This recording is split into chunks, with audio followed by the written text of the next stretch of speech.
श्री रामकृष्ण वचनामृत में कह रहे हैं कि मनुष्य का सरल और उदार स्वभाव कई जन्मों की तपस्या का फल है और ये उसका आखिरी जन्म होता है। महाराज जी, ऐसा स्वभाव कैसे बने कि मन और बुद्धि शुद्ध हो, जिससे मरने से पहले एक बार तो शुद्ध मन बुद्धि से ठाकुर जी का देखो, सरलता और उदारता ये दोनों साधुता के विशिष्ट गुण हैं।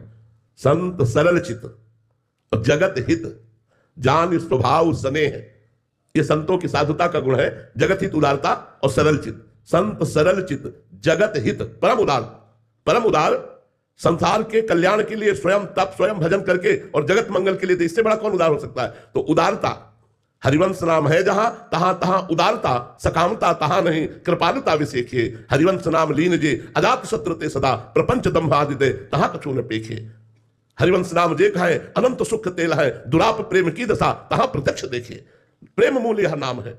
जब भगवान का नाम जप करोगे और संतों का संग करोगे, भगवान की लीला कथा सुनोगे, भगवान की लीला कथा का गायन करोगे, तो ये भागवतिक सद्गुण है। जो सरलता और उदारता है ये भगवान के गुण है, इसीलिए संतों में आ जाते हैं। तो आप जब नाम जप करो, लीला कथा का श्रवण गायन करो, तो आपके हृदय में संतों के संग के प्रति प्रियता बढ़ेगी और संतों में ये गुण विराजमान होते हैं, सरलता और उदारता। सरलता और उदारता भगवान को रिझा लेती। मोहि कपट छल छिद्र न भावा, सरल स्वभाव न मन कुटिलाई। ये बहुत जरूरी है।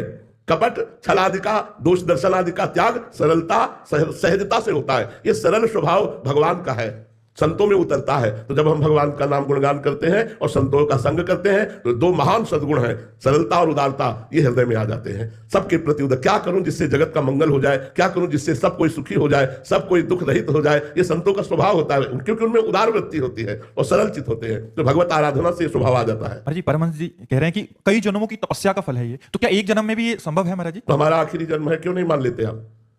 कई जन्मों से हम तपस्या कर रहे हैं, तब मुझे मनुष्य शरीर मिलकर के साधु समागम मिला, क्यों नहीं मान लेते कि हमारा आखिरी जन्म है?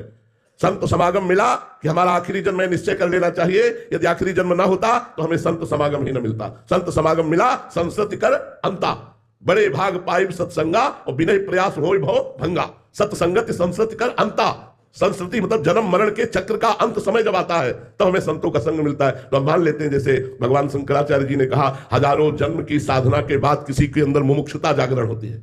जैसे शास्त्रों में आया कि बहुजन्म के जब पुण्य एकत्रित होते तब भक्ति लाभ होता है।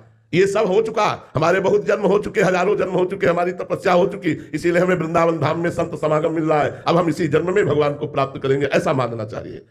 श्री राधा वल्लभ लाल की जय।